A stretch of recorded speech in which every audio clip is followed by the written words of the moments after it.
रोखठोक वार्तांकन, रोखठोक बातमी।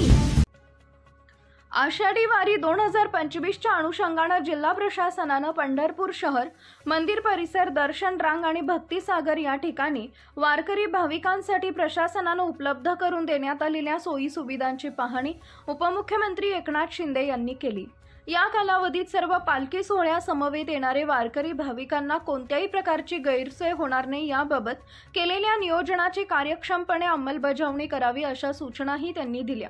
यावेळी जलसंपदा मंत्री गिरीश महाजन, सार्वजनिक आरोग्य मंत्री प्रकाश आंबेडकर, आमदार समाधान आवताडे, जिल्हाधिकारी कुमार आशीर्वाद, पोलीस अधीक्षक अतुल कुलकर्णी, अपर जिल्हाधिकारी मोनिका सिंह ठाकूर उपस्थित होते।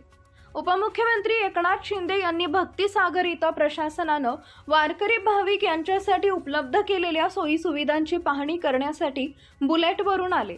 येथील आपत्कालीन दक्षता व प्रतिसाद केंद्राला भेट देऊन तिथं ICU मध्ये असलेल्या रुग्णांशी संवाद साधून त्यांच्या प्रकृतीची विचारपूस केली। तसेच आरोग्य सेवा व्यवस्थित मिळत आहे का याचीही त्यांनी खात्री केली। पोलीस विभागाने वारी कालावधीत ड्रोनद्वारे गर्दी व वाहतुकीवर नियंत्रण ठेवण्यासाठी नव्याने खरेदी केलेल्या ड्रोनची पाहणी करून उद्घाटनही उपमुख्यमंत्री शिंदे यांनी केले। तसेच या ठिकाणी भाविकांसाठी उपलब्ध केलेली शौचालय, हिरकणी कक्ष, पाणी पुरवठा व्यवस्थापनाचीही पाहणी त्यांनी केली।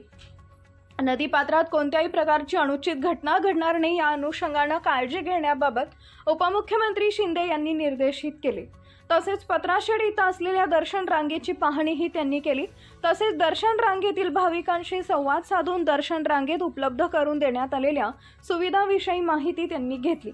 प्रारंभी जिल्हाधिकारी कुमार आशीर्वाद यांनी आषाढी वारी 2025 मध्ये जिल्हा प्रशासनाच्या वतीने पालखी मार्ग, पंढरपूर शहर, भक्तिसागर, पत्राशेड, वाखरी तळ इथं उपलब्ध करून देण्यात आलेल्या सोयी सुविधांची सविस्तर माहिती दिली। महाराष्ट्रातील महत्त्वाच्या आणि ताज्या बातम्या पाहण्यासाठी आमच्या जय हो न्यूज चॅनलला सबस्क्राइब करा आणि बेल आयकॉन प्रेस करा।